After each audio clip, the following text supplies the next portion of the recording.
আসসালামু আলাইকুম। রাহাস ভিলেজ কিচেনে আপনাকে স্বাগতম জানাচ্ছি। আমি রাহা এবং আমি আজকে তৈরি করে দেখাবো আলু ভাজি এবং মসুরির ডাল রান্না। তো শুরুতে আমি কেটে রাখা আলুগুলো ভালো করে ধুয়ে নিচ্ছি। গরম তেলের কড়াইতে দিয়ে দিলাম 4টি শুকনো মরিচ এবং তেজপাতা। এরপর দিয়ে দিলাম পেঁয়াজ কুচি এবং কাঁচা মরিচ। একটু নেড়ে চেড়ে এরপর দিয়ে দিলাম কেটে রাখা আলু। এরপর লবণ দিয়ে কিছুক্ষণ নেড়ে নিলাম, তারপর ঢেকে দিলাম। কিছুক্ষণ পর ঢাকনাটা উঠিয়ে আলুগুলোকে আবারও নেড়ে চেড়ে ঢেকে দিলাম যতক্ষণ না আলুগুলো ভালোভাবে সিদ্ধ হয়ে যায়। এরপর আবার ঢাকনা উঠিয়ে আমি কিছুক্ষণ নেড়ে নিলাম। এবার আমি নামিয়ে নিব, আমার ভাজি হয়ে গিয়েছে।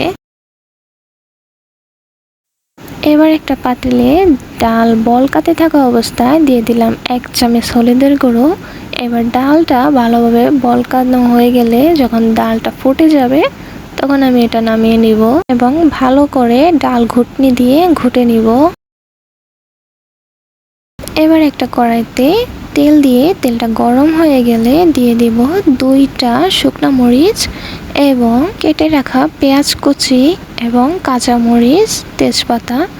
যখন এগুলো লালচে কালার হয়ে আসবে তখন আমি ডালের মধ্যে ঢেলে দিব। এরপর ডালটাকে 2-3 বার ভালো করে বলক উঠিয়ে আমি নামিয়ে নিব।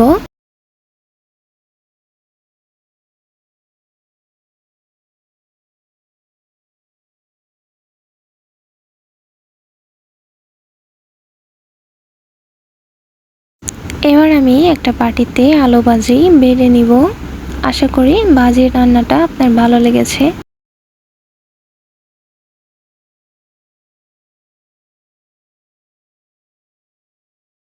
এবার একটা বাটিতে আমি ডালটা বেড়ে নিচ্ছি। ডালটা দেখতে যতটা সুন্দর হয়েছে খেতেও বেশ মজা হয়েছে। তো এই ছিল আমার আজকের রেসিপি। আশা করি আপনার ভালো লেগেছে। ভালো লাগলে অবশ্যই আমার চ্যানেলটি সাবস্ক্রাইব করবেন এবং আমার পাশেই থাকবেন। আজকের মতো আমি রাহা বিদায় নিচ্ছি। আল্লাহ হাফিজ।